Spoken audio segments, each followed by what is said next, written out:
Hola a todos y bienvenidos una vez más a Ecumenos. El día de hoy quiero separar un poco del cristianismo para mirar también un poco el mundo árabe.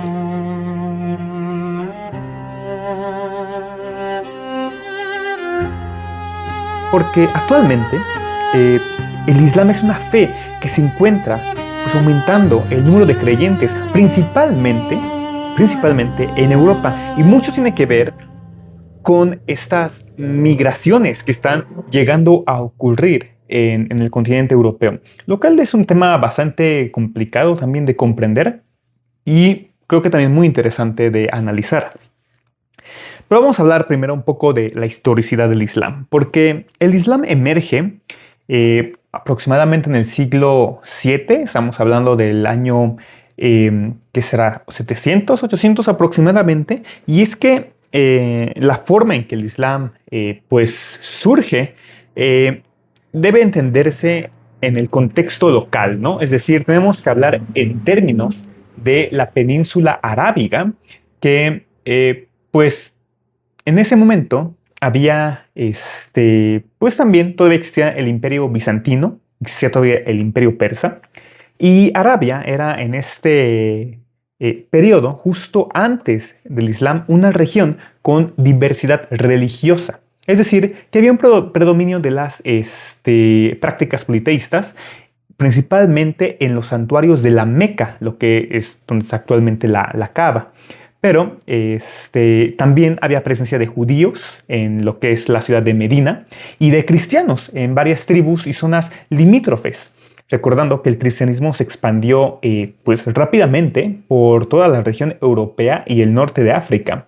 Entonces, pues también circulaban figuras monoteístas llamados los Hanif, que eran como los buscadores, por así decirlo, de la verdad monoteísta, ¿no? Por darles un nombre.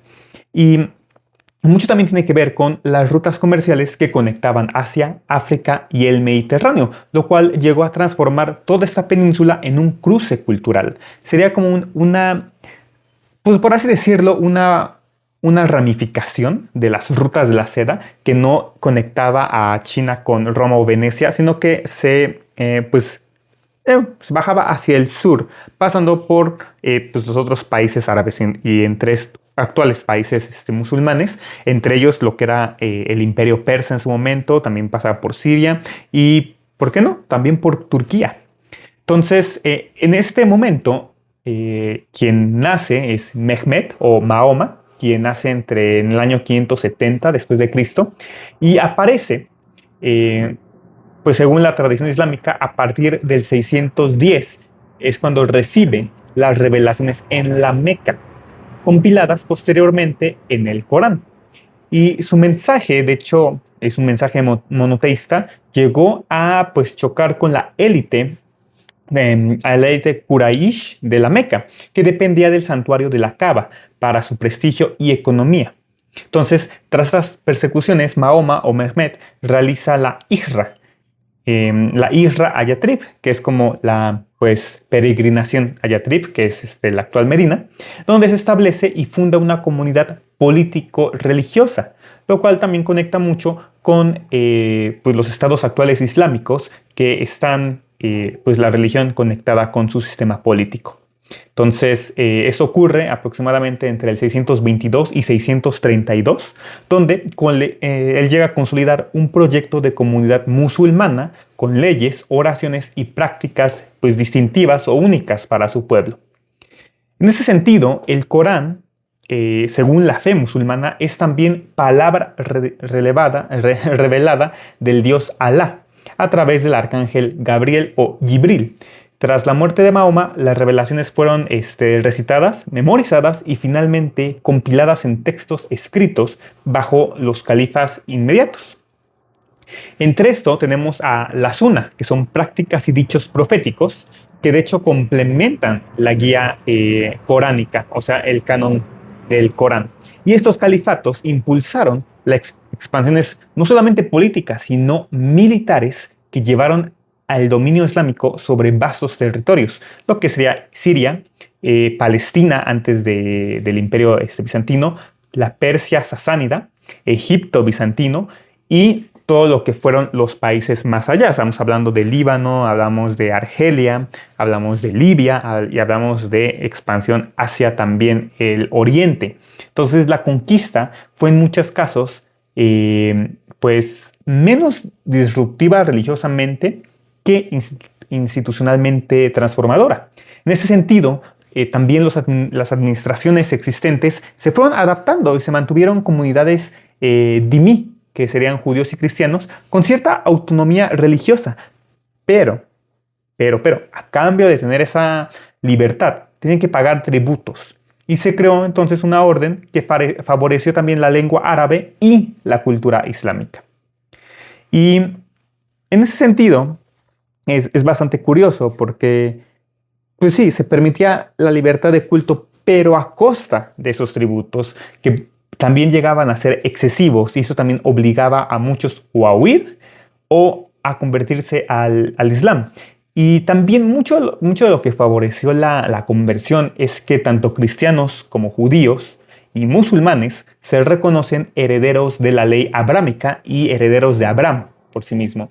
Porque, pues, el patriarca, figura de fe y obediencia, pues es punto de referencia en ambas tradiciones.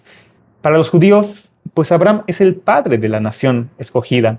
Para los cristianos es el modelo de fe que anticipa la justificación por Cristo. Y para los musulmanes es el primer Hanif, es decir, el primer creyente puro que se somete a Dios antes de la revelación del Corán. Pero este tronco común, como suele ocurrir en la historia de todas las religiones, no condujo a la unidad. La historia del Islam no puede entenderse sin mirar el contexto de Arabia en el siglo VII, que es una región influenciada fuertemente por ideas judías y cristianas. De hecho, en los siglos previos a Mahoma, Arabia, pues, como dije antes, no era un desierto religioso, sino que coexistían muchas tribus politeístas. Había mucha adoración a varios ídolos, a muchas deidades locales. Había muchas comunidades judías y pues, cristianos, ¿no? Especialmente monjes y comunidades nestorianas y monofisistas que habían sido marginadas por el Imperio Bizantino. Recordemos que estas comunidades pues, fueron expulsadas, por así decirlo, después de ser condenadas por herejes en los concilios previos, ¿no? Los concilios principalmente del año 300, ¿no? Estamos hablando de que esto ocurrió 300 años, 200 años después de estos concilios, los que ya hablé en capítulos anteriores. Entonces, por eso es importante subrayar que el cristianismo presente en Arabia no era el cristianismo que, pues, aceptaba el credo niceno-constantinopolitano ortodoxo, ¿no? Entonces, pues sí, llegaba a haber también expresiones que eran consideradas heréticas para la iglesia oficial del momento. Y esto influyó en la visión de Mahoma que tuvo de los cristianos, ya que veía a algunos que negaban la humanidad plena de Cristo y a otros que negaban su divinidad. Entonces, las herejías cristianas del momento, aquí podemos conectar increíblemente que pudieron dar a luz a la forma en que Mahoma entendió el cristianismo a los judíos y por lo tanto le dio una nueva forma de interpretar la Biblia y por lo tanto de interpretar a Dios. Entonces, pues sí, ese sería como un parteaguas o para entender por qué a mi parecer el Islam es una secta judeocristiana. Pero bueno, Mehmet o Mahoma recibe la revelación de Jibril en la cueva de Hira y esas revelaciones se extienden durante 23 años y forman lo que conocemos como el Corán. Y el mensaje central del Corán pues, es claro, ¿no? Es bastante, pues no es tan distinto de la Biblia en algunos casos. O sea, nos dice que Dios es uno, es único y absoluto, a lo cual ellos le llaman el Tawhid. Y el hombre, entonces, debe someterse a este Dios. Por lo tanto, Islam, de hecho, significa sumisión. Mahoma no traía en ese sentido una religión nueva, sino la restauración de la fe original de Abraham que judíos y cristianos, según él, habrían distorsionado. Especialmente en contra de Cristo, del cristianismo, porque ellos no consideran a Cristo como una figura divina, ni siquiera creen en la Trinidad, lo cual nos lleva a las herejías tanto nestorianas como del arrianismo. Y por eso, una vez más, digo que el Islam es una secta. Y por lo tanto, eso puede explicar por qué los ataques de musulmanes superortodoxos actualmente a cristianos en Europa. Pero bueno, vamos a seguir hablando de esto, porque en los primeros años en la Meca, Mehmed presentó su mensaje como una continuidad del monoteísmo de Abraham, pero al migrar a Medina se encuentra con comunidades judías que no aceptan su misión profética. Y esto marca, de hecho, un punto de tensión, porque originalmente el judaísmo y el islam, por así decirlo, proto-islámico, o esta gente que estaba, o la forma en que él se iba iniciando, pues él no lo veía como que estaba formando esta nueva religión, ¿no? Sino que él buscaba agregar ciertas partes, pero no agregarlas literalmente a la Torah, por así decirlo, a los judíos, o a la Biblia de los cristianos, sino que buscaba más bien ser un profeta, ser un predicador. Y se llevaba bien originalmente con los judíos, ¿no? Pero los judíos se aferraron a la Torah y rechazaron a Mahoma como profeta. Y con los cristianos, de hecho, ocurre algo similar. Mahoma, pues, reconoce a Jesús o a Isa como el gran profeta nacido de Miriam, de la Virgen María, pero niega tanto la divinidad como la crucifixión. Y al negar ambas partes, pues rompe completamente con el cristianismo, porque la crucifixión, su muerte y resurrección son parte fundamental de lo que creemos los cristianos. Y la divinidad, al negar la divinidad de Cristo, pues también niega la Trinidad y niega completamente todos los debates teológicos que ya se habían planteado y que habían dado forma y sustancia a toda la cristiandad posterior, ¿no? Al cristianismo primitivo. Entonces, por eso es que el Corán insiste en que Jesús no es hijo de Dios, porque Dios no engendra ni es engendrado. Y esto es algo que, pues, sería, a mi parecer, una forma de decir que Mahoma quizás estaba atrasado en su conocimiento filosófico o en su comprendimiento o entendimiento de lo abstracto y de Dios en sí. Entonces, pues lo que para los cristianos era el centro de fe, es decir, la encarnación y la cruz, pues para el Islam es un error y de hecho lo consideran una blasfemia. Por ello, el Islam se concibe a sí mismo como la tercera revelación abrámica después de la Torá y el Evangelio, porque ellos consideran que están corrigiendo las corrupciones que, según Mahoma, pues habían introducido judíos y cristianos. Una vez más, para mí, esto es una secta. Suena a una secta completamente. La separación se consolida cuando Mahoma establece la comunidad islámica en Medina.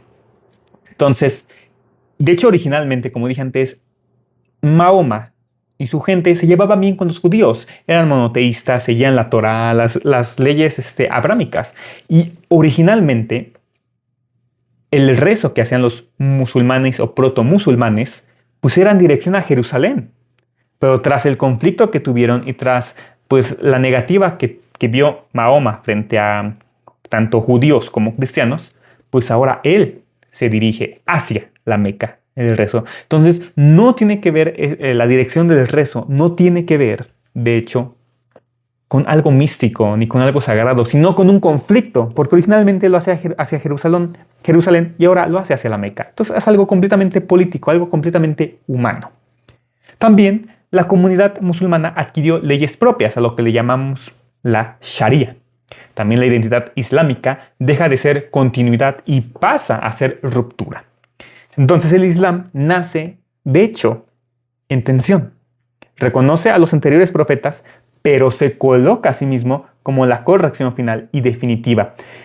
Y creo que eso también tiene mucho que ver con que había muchos conflictos. Es decir, la zona de la península arábiga era una zona donde había mucho comercio, pero también faltaba ese punto espiritual muy importante que, como ya he dicho en videos o capítulos anteriores, el humano está buscando, pues, espiritualidad.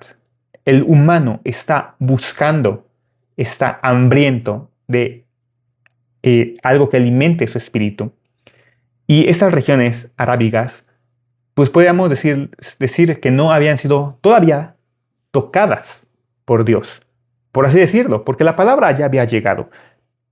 Pero quizás en la soberbia, quizás en la necesidad de nacionalismo, no lo sé.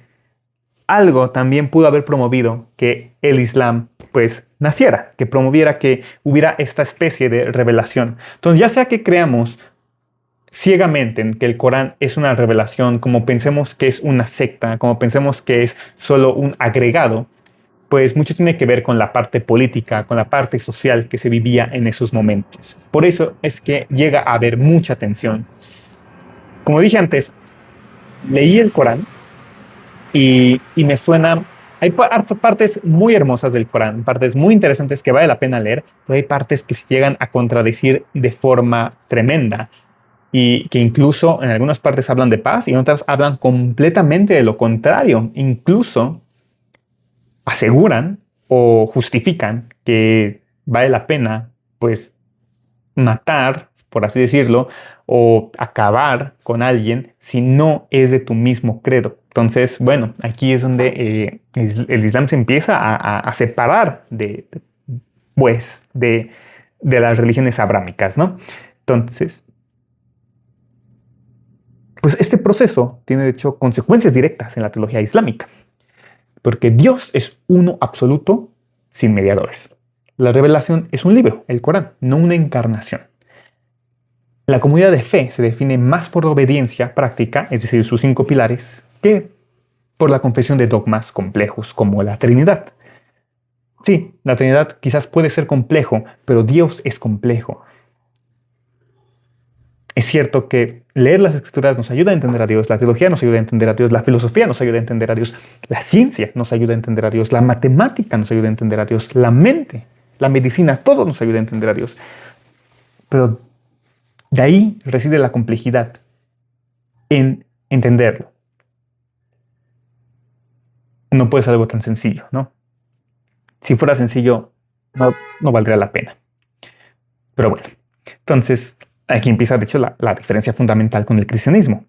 Porque mientras que la fe cristiana se centra en quién es Cristo y en el misterio de su encarnación, la fe islámica se centra en qué debe hacer el creyente para someterse a Dios. Y en este punto, para mí, creo que es algo que sí podemos aprender del Islam.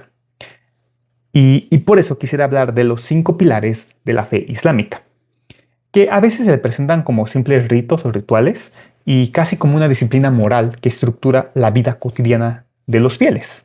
Sin embargo, hablando de una perspectiva pues, teológica profunda, los 5 pilares son algo más que eso, son la tradición ritual, existencial y social de una comprensión radical de Dios. Por eso es que son considerados el corazón de la teología islámica. El primero de ellos es la Shahada, que consiste en la profesión de fe. No hay más Dios que Alá, y Mahoma es su mensajero. Ok, sí, si no somos musulmanes, podemos omitir la última parte y decir, sí, no hay más Dios que Alá. Alá significa Dios, no hay más Dios que Yahvé, que Alá, que Cristo, porque todos son uno mismo. Sí, Mahoma puede ser un profeta para la región actualmente árabe, de la península arábiga. Pero también hay más mensajeros, hay más profetas, y Cristo siendo el último profeta y la encarnación de Dios. Yo agregaría esa parte, pero sí, no hay más Dios que Alá. En eso estamos de acuerdo. Esta breve fórmula, de hecho, es una síntesis de lo que los musulmanes creen, porque aparece condensado el principio y unicidad absoluta de Dios. Pero tenemos que observar también cómo el Islam vincula inseparablemente a Dios con Mahoma, con su profeta. Es la aceptación de la autoridad final de la revelación. El cristianismo confiesa a Cristo como Hijo de Dios, Mahoma solo como testigo. Entonces, en este contraste se percibe la divergencia radical. El cristianismo se encuentra con Dios en una persona encarnada. El musulmán lo hace a través de un mensajero que transmite la palabra escrita. El segundo pilar es la oración o el salat. Y no puede entenderse únicamente como un ejercicio devocional, sino que se trata de una disciplina que marca las horas del día, que organiza de hecho el tiempo en torno a la presencia de Dios. Algo que de hecho sí tenemos que tener presentes, que Dios siempre está con nosotros y nos organizamos con respecto a Dios y Dios pues nos crea a nosotros. El musulmán, de hecho, un musulmán ortodoxo interrumpe sus tareas y se inclina hacia la Meca 5 veces al día. Aquí también depende también el tipo de islamismo al que veamos, ¿no? Hay unos musulmanes que son 5 veces al día y otros que son 3 veces al día. Eso también va a variar de región a región. Entonces, desde una mirada, pues, como lo estamos viendo, desarrollo teológico, pues eso significa que Dios no es un asunto reservado al templo, ni al domingo, ni a las ocasiones extraordinarias. Es el centro que da forma, que da vida a nuestra vida. El cristianismo monástico, pues, hace eco de esta misma espiritualidad. Los monjes de Occidente rezan a las horas canónicas, los bizantinos entonan también himnos a lo largo del día. Pero mientras la liturgia pues, cristiana es celebrada por comunidades específicas, el Islam la universaliza. Cada creyente, sea campesino, sea comerciante, sea lo que sea, participa en esta como coreografía mundial 5 veces al día. Se postra al unísono. Es algo que, para mí, yo considero muy importante, porque eso nos recuerda que que Dios está con nosotros, una forma de adorarlo y de no olvidarlo día a día. El tercer pilar es el zakat o la limosna legal. Revela otra dimensión de la teología islámica, la inseparabilidad entre fe y justicia social. Como he dicho antes, el Islam nace de una unión entre la política y la religión. El Islam no concibe la religión entonces como algo meramente interior, como un sentimiento individual, sino que para el musulmán la verdadera fe debe traducirse en redistribución, en alivio de la pobreza, en apoyo a los necesitados. No se trata de una caridad espontánea, sino de un deber estructural, casi fiscal, que organiza la sociedad. Y esto pues refleja una visión de Dios como soberano que no tolera la desigualdad excesiva. Si todo viene de Alá, no puede permitirse que algunos se apropien egoístamente de lo que Él concede. El cristianismo también habla de caridad y solidaridad y habla del diezmo, pero lo hace desde la libertad de la gracia y el amor fraterno. El Islam, de hecho, lo plasma como obligación jurídica. Pero ambas religiones coinciden en la idea de que la fe sin obras es incompleta, pero divergen en la forma en que esas obras de hecho se institucionalizan, ¿no? Casi se podría hablar de una especie sacramental del zakat. Pero bueno, y también hay divergencias en los porcentajes, en la forma de darlo. Y pues, a mi parecer, creo que está bien esta parte de como el diezmo, no quizás dado a una iglesia o una institución, sino poder otorgarlo a la gente necesitada. Dar no exactamente un porcentaje fijo, no exactamente algo fijo, pero sí dar, por ejemplo, un apoyo, ¿no? Sabiendo que, pues, quizás esa persona lo necesita más, que esa institución lo necesita más. En ese sentido, creo que este tipo de donativos, este tipo de ayudas sí son pertinentes. El cuarto pilar es el ayuno en el mes del Ramadán. Esto no debe considerarse únicamente como un ejercicio ascético, sino que más bien es la dramatización anual de la dependencia del ser humano frente a Dios. Durante este mes sagrado, el creyente musulmán ayuda desde el amanecer hasta la puesta del sol, absteniéndose de comida, bebida y relaciones sexuales durante todo ese tiempo. Y pues aquí la idea es que Dios educa a su pueblo mediante el cuerpo, que enseña a reconocer los límites de la condición humana y a entrenar la voluntad en la obediencia. La Biblia, de hecho, también contiene ayunos. Los cristianos los han practicado en Cuaresma y en penitencias.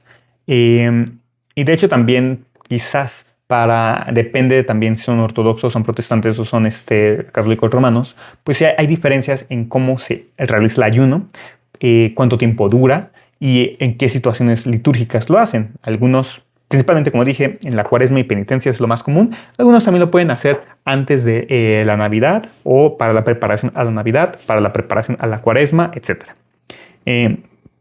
Pero el Islam es un ritmo, es algo rítmico, es algo que ocurre, es un mes lunar, porque el calendario también musulmán era o sigue siendo un calendario lunar, entonces el mes del Ramadán va variando a lo largo de los años. A veces puede caer en verano, a veces puede caer en invierno.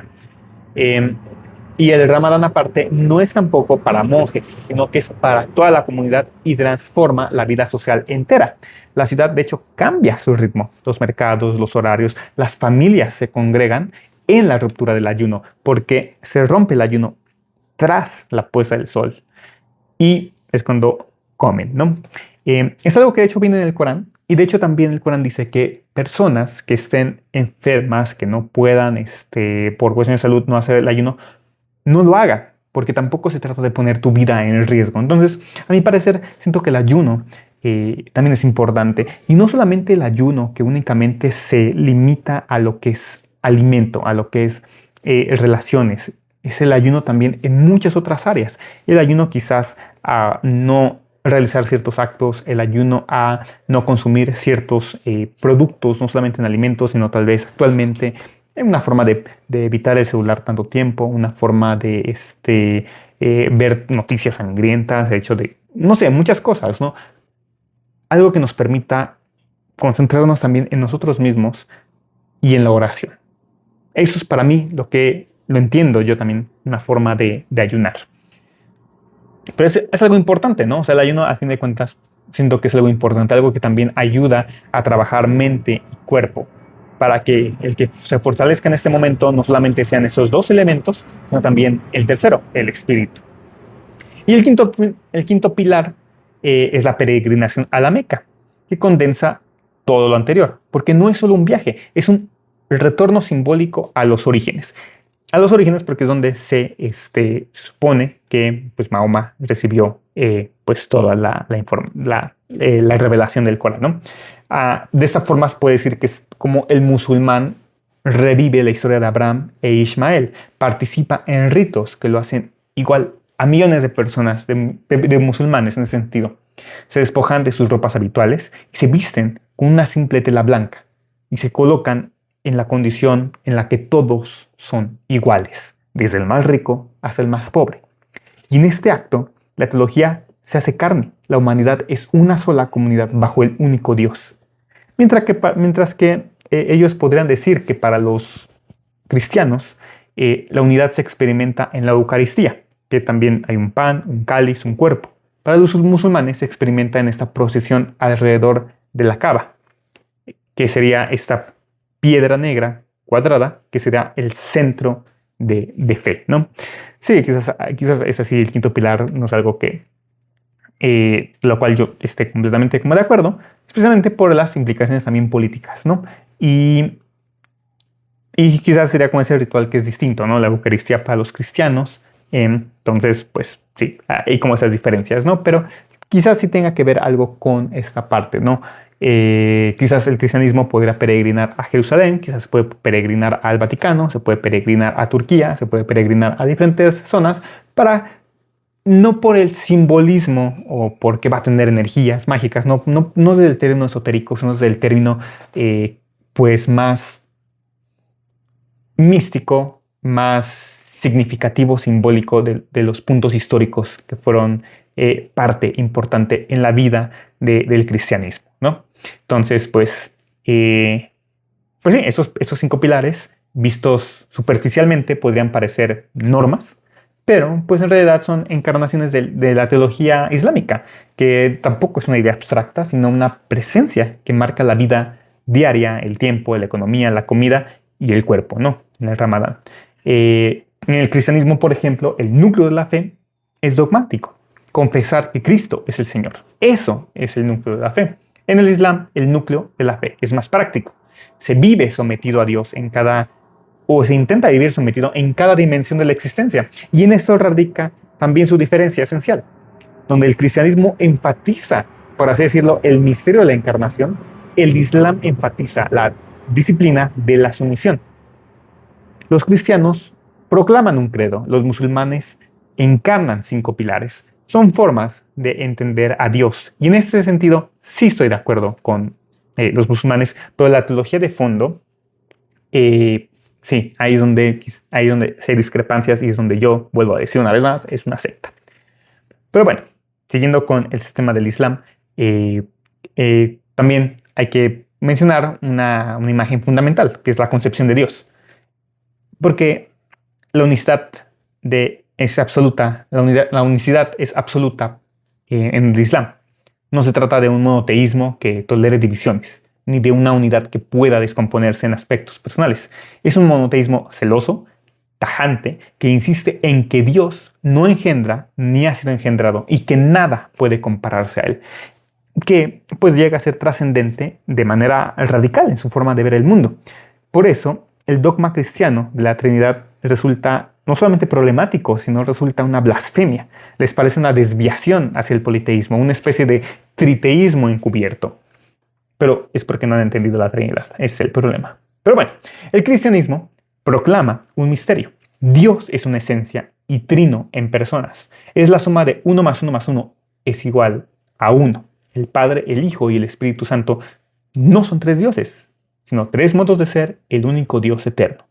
Y esa doctrina, que para los musulmanes es un escándalo, es algo incomprensible, para los cristianos es la clave de la revelación. Y lo que más pues radicalmente lo separa es esta encarnación, Dios hecho hombre en Jesucristo.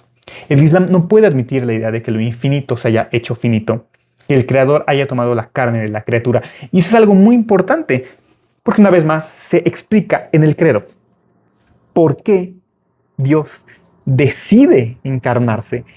Es por su plena decisión hacerse humano, hacerse mortal en ese sentido. Es su misma decisión la que obliga, bueno, no lo obliga, porque es su propia decisión hacerse, pues, pasivo como humano, de tener esta pasión de sufrir para poder, en ese sentido,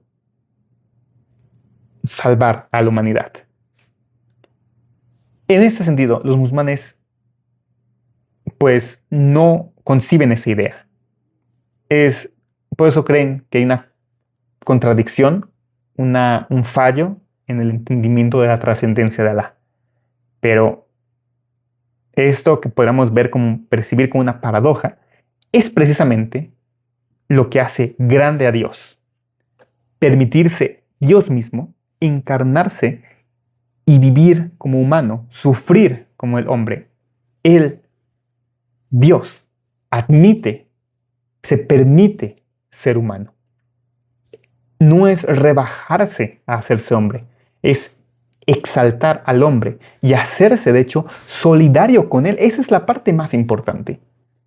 Porque a través del sufrimiento, del sentimiento, de comprender al humano, es que puede entonces redimirlo y salvarlo. Esa es la importancia y la importancia de todo el pacto cristiano, de todo el pacto divino. Pero bueno, otro punto es que también la cuestión de la revelación es también algo que lucha, ¿no? Porque para los musulmanes la revelación es el Corán. Ellos lo consideran como la palabra eterna de Dios, no creada, transmitida de manera pura al profeta Mehmed. Por eso el Corán no se traduce, de hecho, porque una traducción ya es una interpretación, dicen ellos. Solo en árabe está la verdadera palabra de Alá. En ese sentido, estamos encapsulando a Alá en un solo idioma, en una sola región. Una vez más, esto me suena a una secta, pero al hacerlo también, quiere decir que estamos limitando el poder de Alá. Algo que también siento que ocurre, de hecho, con el judaísmo. Limitar a Yahvé únicamente en Israel, únicamente diciendo que Israel es el pueblo elegido y limitarlo únicamente a esa pequeña región y a solo un pequeño grupo de personas. En ese sentido, el cristianismo entiende que la revelación no es solamente un libro, sino es la misma persona, es Jesucristo. Lo que enseñó, que se transcribió, lo que se aprendió de él. La Biblia es un testimonio de esa revelación. Pero la palabra de Dios no es un texto, es todo el Verbo encarnado. Entonces, mientras el Islam venera un libro como expresión directa de la voluntad divina, en el cristianismo veneramos a Cristo como el Logos eterno, quien se hizo carne. Veneramos a Dios mismo, al único Dios, creador de todo, lo visible y lo invisible. No se veneran las imágenes, no se venera la Biblia, no se venera, los textos, no se veneran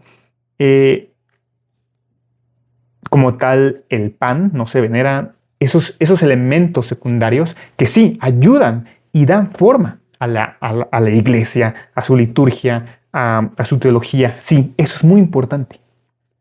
Pero la verdadera veneración es hacia Dios, es hacia Cristo, hacia el Logos encarnado, al Logos eterno. Esa es la principal razón del cristianismo. Nosotros llegar a Dios, regresar a Dios, intentando vivir, porque no vamos a poder, creo yo, vivir como Cristo, orando, santificándolo, estar en una paz, en amor con el mundo. Cristo abre las puertas a todo el mundo. Esa es la diferencia.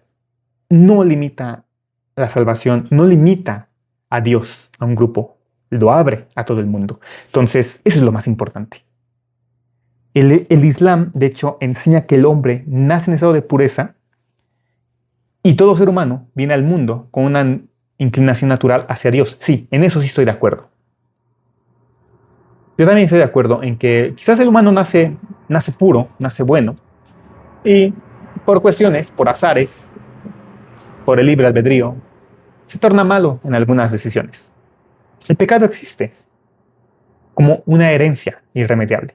Adán pecó, pero su falta fue personal y no arrastró con ello a toda la humanidad. No es una mancha original. Cada hombre y cada mujer es responsable de sus actos, no de los de sus antepasados. No se hereda ese pecado. Es algo que también yo creo. Por eso, para el Islam, la salvación no pasa por una redención sacrificial, sino por la obediencia a la guía divina revelada en el Corán. Sí, eso sí, puede ser, pero estaríamos elevando al Corán al nivel divino. Y no es exactamente así, sino que Cristo viene y también nos salva, no por la percepción de un pecado original, sino por el pecado mismo al que el humano está predispuesto por su propia humanidad, por su propia imperfección a cometer. Eso creo que es la clave teológica en este punto. El cristianismo parte de una convicción de que hay un pecado, sí, y marca a la humanidad, sí, porque somos imperfectos. Ese pecado es lo que condena o separa al hombre de Dios. El pecado siempre está ahí porque por su propia forma, por su propio ser, las propias características del hombre es querer alejarse de Dios. Pero siempre, por alguna extraña razón, por gracioso que parezca, el hombre quiere jugar a ser Dios. Quiere alejarse para poder intentar ser como Él. Y al hacerlo se aleja más. Hay que aceptar a Dios en nuestras vidas. Eso es lo más importante.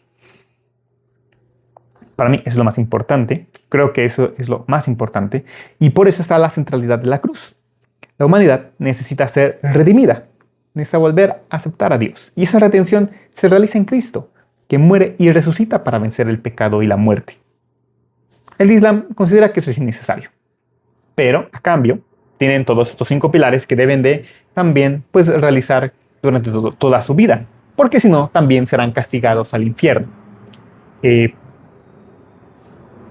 Son, creo que, puntos de vista, pero a mi parecer siguen siendo discrepancias que, llegan a ser, quizás complicadas, ¿no? No de entender, sino que creo que el Islam se la toma muy, muy literal, muy a pecho y para una región muy pequeña. Entonces, por eso creo, una vez más, lo vuelvo a decir, el Islam parece más una secta judeo-cristiana que una religión. Pero bueno, vayamos viendo más, ¿no? Porque también, aparte del tema de la salvación y de qué es lo que consideran, pues, verdadero, la escatología es un tema muy importante. El plantearse qué ocurre hacia el final de los tiempos. Porque ambas religiones, de hecho, tienen un juicio final, tienen un paraíso y tienen un infierno. En ese sentido, tanto cristianos como musulmanes, de hecho, creen que la historia no se cierra en la muerte individual, sino en una consumación definitiva. Pero ambas religiones consideran juicios finales diferentes. El Islam dice que cada obra cuenta, cada acción será pesada en la balanza. Esto suena mucho al tema egipcio, a la forma en que los egipcios, en el libro de los muertos, pues se pesaba el corazón de las personas con respecto a su alma. Entonces aquí puede haber también mucha interacción con las prácticas politeístas de esa región, especialmente de algunos grupos egipcios quizás. Se dice que la misericordia de Dios es infinita, pero su justicia también lo es. Entonces, la salvación va a depender en gran medida de haber obedecido los mandatos divinos.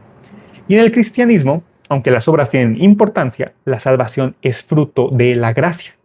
No se va a ganar por méritos, sino que se recibe como don. Y las obras son fruto de esa gracia recibida. Es decir, también nosotros vamos a querer actuar bien, no porque estemos, o al menos así debería ser, no buscamos una salvación, no nos portamos bien por querer tener esa salvación, nos portamos bien porque queremos seguir a Dios, queremos seguir a Cristo. Esa es la gracia que nos han dado. Entonces, por eso es que hay esas dos visiones, del ser humano y del Dios. Se dialoga de forma distinta. Por eso el Islam subraya la responsabilidad humana y la obediencia, y el cristianismo subraya la incapacidad humana y la necesidad de una redención gratuita, dada por Cristo. Entonces, el Islam nos recuerda que Dios es único y soberano, trascendente, pero también el legislador. Y el cristianismo insiste también en que es único, que también es soberano, que también es trascendente, pero también se encarna y nos ayuda a redimirnos. El Islam contempla al hombre como capaz de elegir el bien, si se le guía. Y el cristianismo, pues somos personas heridas para el cristianismo, necesitados de esa sanación. Y estas dos pautas nos dan una mejor visión de cómo fue evolucionando la teología. Para ambos, a lo largo de los siglos, pues se dieron origen a diferentes tradiciones, pues, intelectuales, rituales, nos dieron debates apasionados y divisiones dolorosas. Pero entender esas divisiones es lo que es indispensable para que podamos llegar a conocer la teología cristiana y también islámica. Aunque la islámica, pues, ha bajado, pues, no ha sido como tan intensa como los debates cristianos, que nos han ayudado a entender mejor a Dios a lo largo de toda la historia. Siento yo, no conozco mucho del Islam tampoco, conozco muy poco, pero siento que se han intentado mantener sobre una misma línea. Pero vamos a ver esas pequeñas diferencias, ¿no? Porque tras la muerte y resurrección de Cristo, el testimonio apostólico, como dije antes, bueno, como en capítulos anteriores fuimos viendo este origen del cristianismo primitivo a la patrística y luego al catolicismo y luego a la reforma y a todas las denominaciones protestantes actuales, pues sí, ¿no? O sea, empezamos con el testimonio apostólico que se va recogiendo en el Nuevo Testamento y lo que nos da, gracias a eso, la iglesia primitiva. Y lo primero que ellos se cuestionaron es cómo expresar el misterio de la fe en categorías que fueran entendibles para un mundo greco-romano. Entonces, esto fue lo que lleva a los padres de la iglesia, entre el siglo II y V, a cuestionarse, a enfrentarse a herejías que negaban la divinidad de Cristo, que lo reducían a simplemente una criatura adoptada por Dios, o que incluso lo despojaban de su humanidad, convirtiéndole en un fantasma divino, en un ángel, en un espíritu. Pero contra todas esas desviaciones surgen entonces los concilios ecuménicos, de los cuales ya hablé en capítulos previos, ¿no? Y aquí es donde se delimita que la Trinidad es fundamental. La plena humanidad y divinidad de Cristo es la unidad de su persona. Y esa primera etapa patrística fue crucial porque estableció el marco dogmático que definió lo que sería ortodoxia frente a herejía. Y a partir de ahí, la reflexión cristiana se adentró pues, en nuevas dimensiones.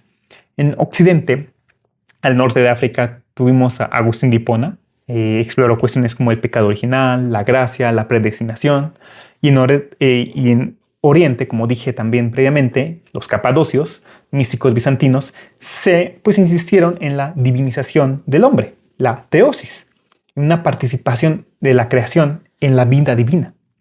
Y con el paso de los siglos, ya en la Edad Media, la teología se desarrolló también bajo el signo escolástico de Tomás de Aquino. Él encarnó síntesis o sumas entre fe y razón, revelación y filosofía aristotélica, y por ende, para él la razón podía demostrar la existencia de Dios, pero solo la revelación mostraba su misterio.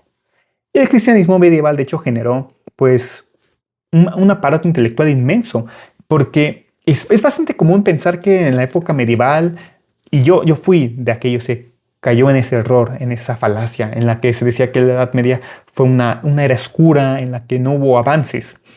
Es cierto que la Edad Media sí estuvo plagada de sombras, de pausas o de obstáculos para la ciencia, pero eso no implica que grandes avances filosóficos y grandes avances científicos, patrocinados por la iglesia obviamente, pues si realmente surgieran.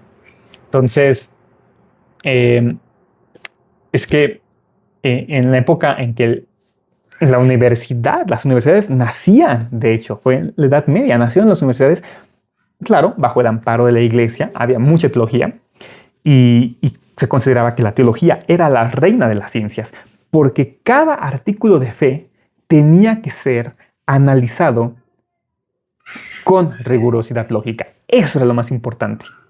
Y la historia no quedó allí, porque como dije antes, llegó la Reforma Protestante, rompió con Roma, cuestionó la autoridad papal, la tradición eclesial y sobre todo la doctrina de la justificación.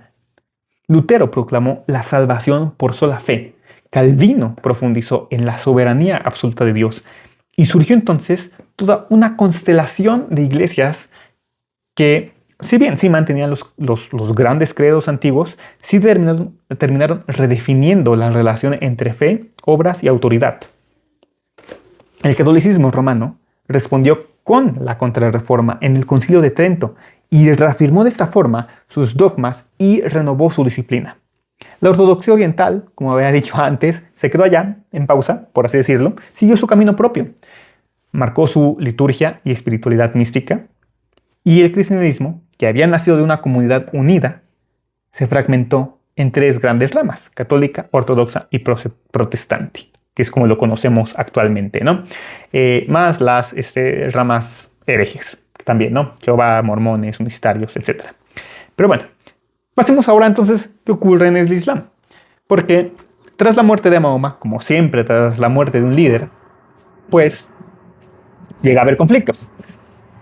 La comunidad musulmana era muy joven y se expandió rápidamente gracias a las guerras, gracias al comercio, pero se encontró con divisiones fuertemente internas. La primera cuestión fue política y espiritual, porque se preguntaban quién debía ser el sucesor al profeta. Es bastante interesante que se quiera hablar de un sucesor. El catolicismo romano fue el que se enfrentó también a esta situación y por eso es que se funda o se instaura la imagen del Papa. Los ortodoxos pues no buscan a un sucesor tal cual del profeta. No se busca un sucesor de Cristo. Se busca pues padres que puedan fundar iglesias, que puedan hablar de Cristo, que puedan hablar de Dios. El Islam se plantea la misma idea. Y por eso surgen dos ramas muy importantes del Islam. La mayoría es la suní, que acepta a los califas electos, y la minoría son los chi o chiitas, que sostuvo que la autoridad debía quedar en la familia de Mehmet, en la línea de Ali. Y esa diferencia política, pues de hecho, tuvo grandes implicaciones teológicas. Es que la teología islámica pues empezó a debatir cuestiones semejantes a la de los cristianos. Porque uno se pregunta, ¿qué significa decir que el Corán es palabra de Dios? ¿Es creado o increado? ¿Tiene el ser humano libre albedrío o está predestinado? Y esas son cuestiones con las que empezaron en la teología islámica. Y en ese momento surgen estos musulmanes racionalistas que defendían la libertad humana y un Dios justo, que no puede ser causa del mal. Y luego llegan también los musulmanes tradicionales, que subrayaban la omnipotencia absoluta de Alá y veían la libertad humana como compatible con su predestinación.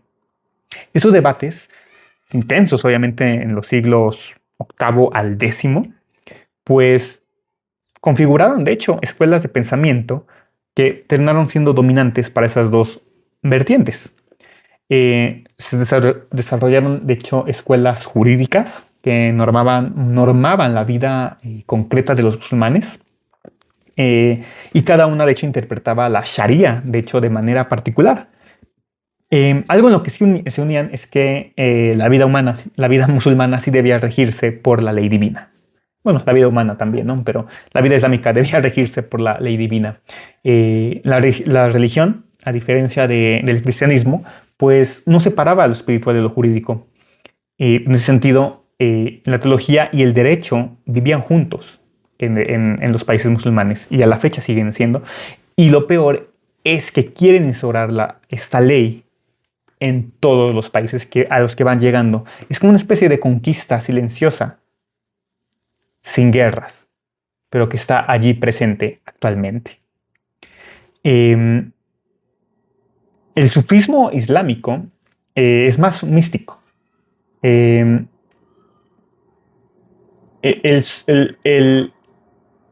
una como, o sea, aparte del sunismo y el chiismo, el sufismo emerge tiempo después. En su misticismo intenta luchar contra el legalismo, contra la política islámica. Entonces los sufíes, de hecho, buscan la unión íntima con Dios, no por medio de dogmas, sino a través del amor, poesía, música, contemplación. Y aquí surgen Rumi y Arabi, como uno de los grandes místicos que expresaron que expresó una dimensión del Islam que de hecho puede incluso compararse con la mística cristiana de San Juan de la Cruz o de otros teólogos de la época medieval. Y es bastante curioso porque sí, el sufismo o los sufistas serían como los musulmanes con los que sí valdría la pena dialogar, con los que sí podríamos entablar un diálogo. Y lo peor es que ninguna de estas pues religiones quedó anclada en su origen, porque ambas terminaron desplegándose en múltiples interpretaciones y sensibilidades que hicieron pues una pluralidad de islamismo. Pero hay puntos de convergencia que sorprenden en ese sentido, porque ambos creen en un Dios creador, providente y justo, ¿no? Reconocen la importancia de la oración, de la caridad, de la vida comunitaria, esperan un juicio final y crean en la vida que no termina en la muerte. Ambos consideran a Abraham, Moisés, a los profetas, a todos ellos. Y quizás pues, el mayor punto de contacto es la convicción de que el ser humano no puede bastarse a sí mismo, sino que necesita de un Dios al cual someterse, a través de la gracia, a través de la obediencia. Es algo muy importante. El sufismo creo que se asemeja más al cristianismo en este sentido. Hay sufistas que han hablado sobre Cristo. El sunismo y el chiismo sí son más radicales. Creo que los chiitas creo que son los más radicales que los sunitas. Pero, pues, a fin de cuentas, el Islam y el cristianismo se fueron separando completamente de unos de otros. Eso es lo que también le da el nombre al Islam como una religión, porque creó sus propios dogmas, creó sus propias formas, visiones de vida. Pero a mi parecer, después de leer el Corán se siente como una Biblia resumida con agregados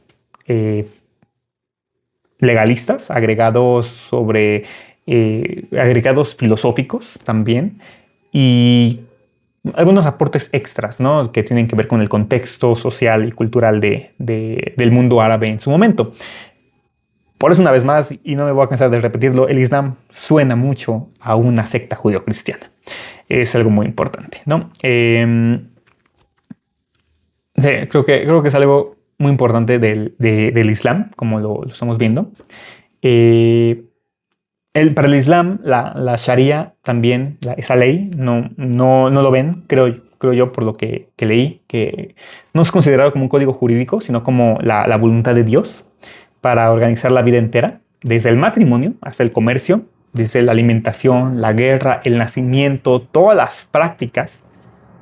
O sea, la teología islámica está muy unida a la ley jurídica, ¿no? También. Eh, y por eso mismo, el derecho islámico está unido al Corán, al Islam como tal, a la religión. El cristianismo, pues sí, dictó un cierto derecho canónico, un catolicismo, una moral cristiana, pero no es un sistema legal cerrado, ¿no? Son más bien en ese sentido como principios éticos que ayudan a interpretar la luz, el evangelio a la luz de la ley, ¿no? De la política, pero no está mezclado, un punto indistinto. Eso sí, el catolicismo romano, con la figura del Papa, pues sí se encarna una forma de religión política y, y la ortodoxia pues tenía sus concilios, sus patriarcas, pero guardaban más bien la tradición, no querían meterse con la política. Uno puede seguir las leyes políticas, pero también seguir las leyes bíblicas, las leyes de Dios, en ese sentido, porque en general no se contraponen. Y si llegaran a contraponerse, uno tendría que ser capaz de discernir qué es lo correcto en ese momento. No plantearse en querer unir pues ambas cosas, ¿no? Porque hasta cierto punto las cosas no llegan a salir bien cuando se juntan temas distintos, sino que debemos aprender a que se puede convivir con ambos. Una cosa, las leyes son para el terreno, el mundo terrenal. El Evangelio, la Biblia, es para el mundo espiritual. Pero no por eso se van a contraponer, sino que se pueden vivir en ambas formas. En ese punto, pues, uno se pregunta cuál es la ética detrás de esas dos religiones. Porque sí, en ambas religiones, pues sí, está la justicia, está la misericordia, la compasión. Tanto el Evangelio como el Corán, pues condenan la usura, protegen a los huérfanos, exhortan a la limosna, hay una empatía por los enfermos, pero pues la moral llega a diferir, ¿no? Porque el Islam determina lo bueno y lo malo por la voluntad de Alá, algo que es justo porque Dios lo manda. No hay cuestionamiento.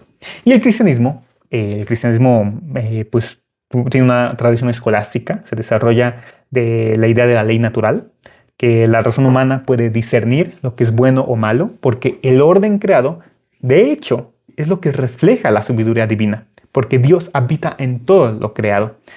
De ahí que la ética cristiana, pues, llegue a aceptarla o llegue a resonar con la filosofía greco-romana. Entonces, es algo muy importante. Como dije antes, la concepción del poder tanto en el Islam con la cristiandad pues llega a ser distinto. El Islam clásico pues sí crea un Estado islámico. Para el cristianismo pues es algo secularizado, algo separado. Pero bueno, es como partes fundamentales que nos dicen pues, esas diferencias, ¿no? Pero en ambos casos, al final, pues la religión no se limita a la intimidad de la conciencia, porque tanto en el cristianismo como en el Islam, pues se pretende también modelar culturas enteras. Han inspirado sistemas legales, ¿sí?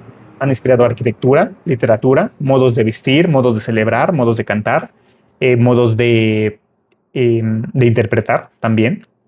Entonces, pues son civilizaciones que han impregnado, de hecho, la vida de los países en los que han estado, ¿no? Y aquí quizás es donde podríamos decir que radica tanto su fuerza histórica como las tensiones que hay, ¿no? Porque cuando al final una religión aspira a abarcarlo todo, pues inevitablemente va a entrar en un conflicto con otras visiones del mundo. Pero la visión humana tiene un límite, y el límite está dado por su conciencia, por el tiempo y por lo material. No podemos trazar la línea hacia el primer humano que se preguntó, cuestionó qué ocurriría tras morir, y mucho menos dar una respuesta certera. Pero sí podemos embarcarnos en, en teologías o teorías escatológicas que pues, muchos filósofos, tantos teólogos, pues, han intentado probar como infalibles. ¿Qué ocurre después de la muerte? ¿Hay justicia última para los inocentes y castigo para los malvados? Todas las religiones abrámicas comparten una convicción fundamental. La historia no es un círculo eterno, como en muchas religiones orientales, sino una línea con un inicio y un fin, con una consumación definitiva, que de hecho traerá justicia plena. Y en el cristianismo, por eso, como dije antes, la escatología gira en torno a la figura del Cristo resucitado. El Nuevo Testamento, de hecho, nos proclama que aquel que venció la muerte volverá glorioso al final de los tiempos para juzgar a vivos y muertos. El cielo y el infierno se comprenden a la luz de esa relación con Cristo. El cielo es la comunión eterna con Él. Y el infierno es la separación de su amor. De esa forma, el infierno puede no existir.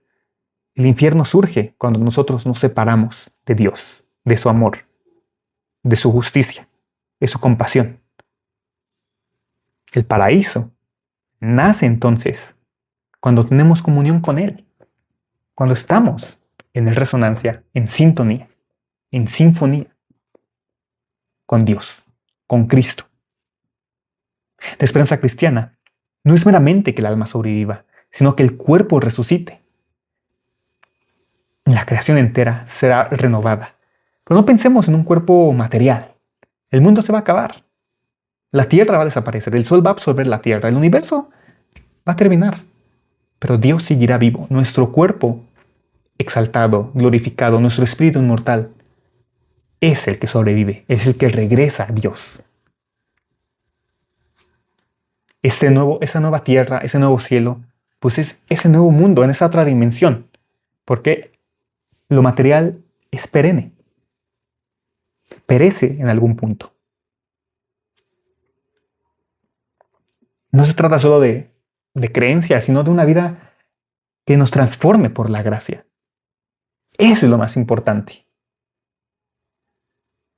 Eso creo que es el punto fundamental. Por otro lado, el Islam, en su escatología, pues ocupa también un lugar central, porque el Corán describe con imágenes vívidas el día del juicio. Los muertos resucitarán, las obras de cada uno serán pesadas en la balanza, los justos cruzarán con seguridad el puente estrecho que conduce al paraíso, mientras los condenados caerán al infierno.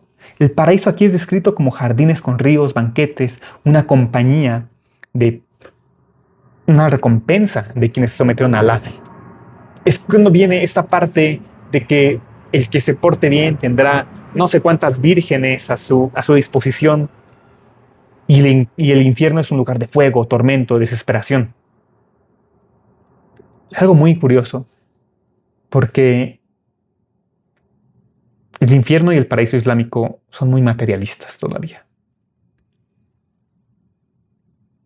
La misericordia de Alá puede perdonar, pero su justicia no es tan misericordiosa en ese sentido. No otorga la gracia. Te puede condenar. Entonces, ahí es donde hay esa parte, ese ruido que genera la escatología musulmana. Porque, como dije, la salvación parecen ser más recompensas materiales, más que el vivir con Dios, más que el amor de Dios, el amor de Alá. No, hay una diferencia ahí muy interesante que ojalá hubiera algún comentario por aquí que explicara más esta parte escatológica musulmana. Al final ambos reconocen esta resurrección de los muertos. No solo reconocen la inmortalidad del alma, si hay algo en lo que conectan. En ambos casos la escatología tiene que ver con el dilema ético, pero esas diferencias son las que me hacen pensar más en qué tan profundo es la visión de Alá en el Islam con respecto a la visión de Alá en el cristianismo, la visión de Yahvé, la visión de Cristo como tal.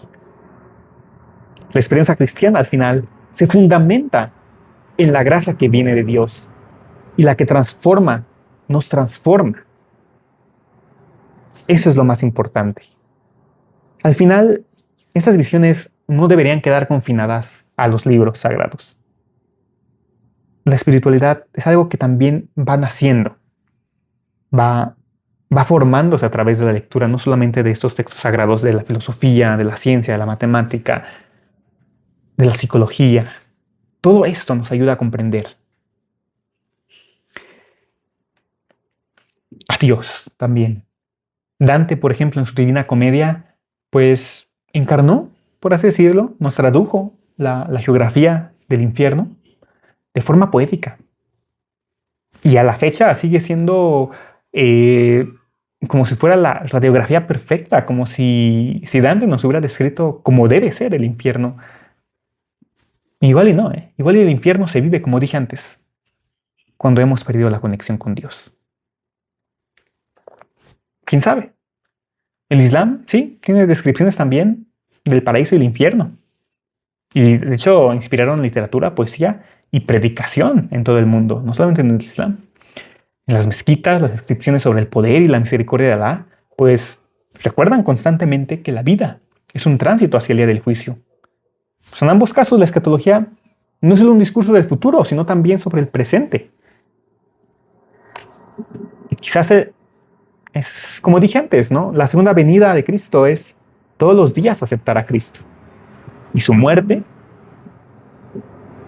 es negarlo todos los días. Es algo muy importante, algo que nos deja pensando.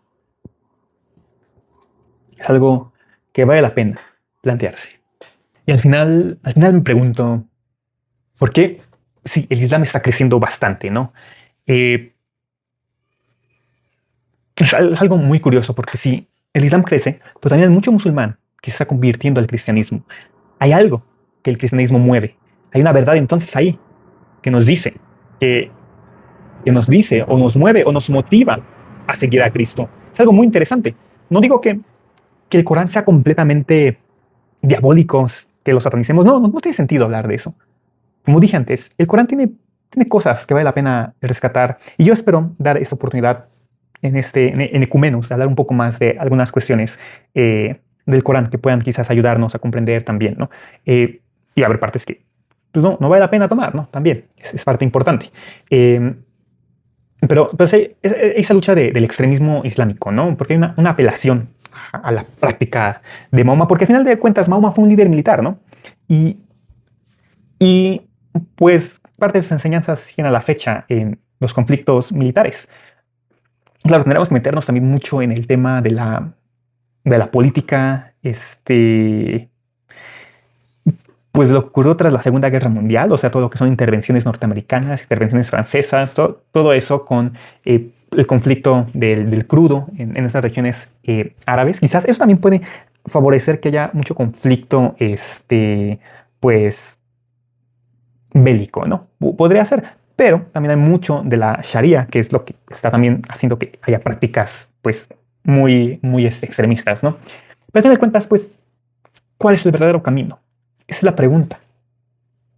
Para un musulmán te va a decir que es el Corán, es Alá.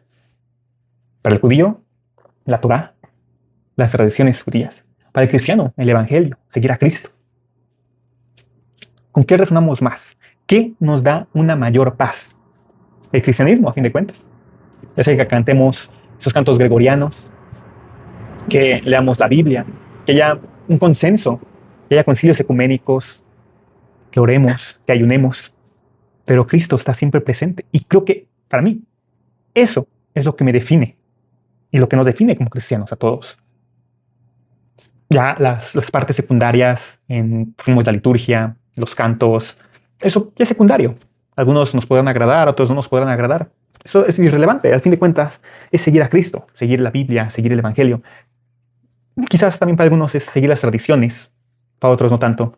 En mi caso, pues sí, me gusta más seguir también esas tradiciones, esos rituales del cristianismo primitivo, quizás, de la ortodoxia, unos de la liturgia católico-romana. Sí, pueden ser interesantes, pero también se toman muchas cosas interesantes del protestantismo, el estudio bíblico, los devocionales, la comunidad, todo eso son partes importantes que van ayudándonos a seguir a Cristo.